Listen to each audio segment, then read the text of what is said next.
અને હવે વાત સરદારને નમન વિશે।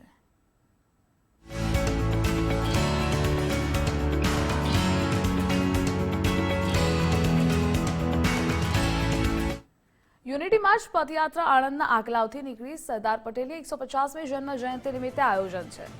કેન્દ્રીય મંત્રી મનસુખભાઈ માંડવિયા પદયાત્રામાં જોડાયા। પદયાત્રાનું ઠેર ઠેર સ્વાગત કરાઈ રહ્યું છે અને આ મુદ્દે સંવાદદાતા અલ્પેશ જોડાયેલા છે। અલ્પેશ, યુનિટી માર્ચ પદયાત્રા આણંદના આકલાવથી નીકળી છે, કેટલા લોકો, કેવો માહોલ?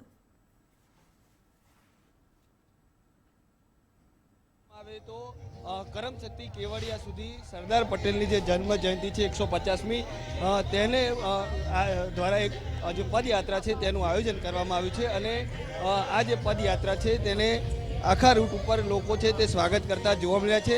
ખાસ કરીને આજે કેન્દ્રીય મંત્રી મનસુખ માંડવિયા છે કે જેઓ આ પદયાત્રામાં જોડાયા છે।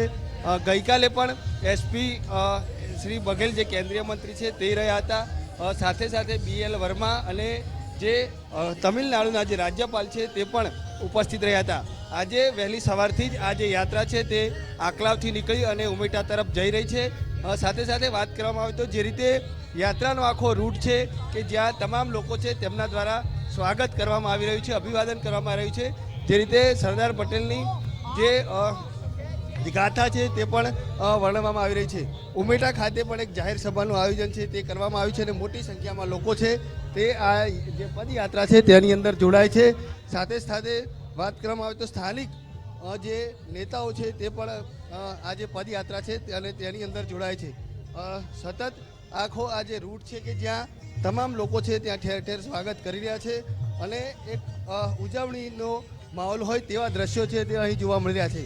વહેલી સવારથી જ આજે પદયાત્રા છે તે નીકળી છે અને આંકલાવથી ઉમેટા થઈને આજે વડોદરા જિલ્લામાં પ્રવેશ કરશે, એટલે કે સાંજે 4:30 વાગે આજે યાત્રા છે તે વડોદરા જશે અને આવતીકાલથી આખી આજે યાત્રા છે કે જેની વડોદરા શહેરમાં થઈને પસાર થવાની છે।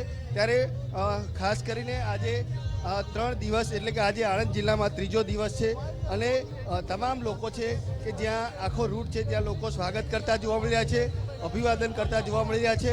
તમામ લોકોની અંદર આજના દિવસે અલગ માહોલ, અલગ ઉત્સાહ જોવા મળી રહ્યો છે। ખાસ કરીને આજે જોઈ શકો છો તે રીતે આણંદના સાંસદ મિતેશ પટેલ સાથે સાથે મનસુખ માંડવિયા પણ હાલ આજે પદયાત્રા છે અને તેની અંદર જોડાયા છે। તમામ લોકો જે સરદાર પટેલની જે ગાથા છે તેને વર્ણવી રહ્યા છે। કરમસદથી લઈ અને કેવડિયા સુધી આજે યાત્રા છે તેનું આયોજન કરવામાં છે અને ખાસ કરીને મનસુખ માંડવિયા છે તેમની સાથે પણ વાત કરવાનો પ્રયાસ કરીશું। અસર શું કહેશો યાત્રા?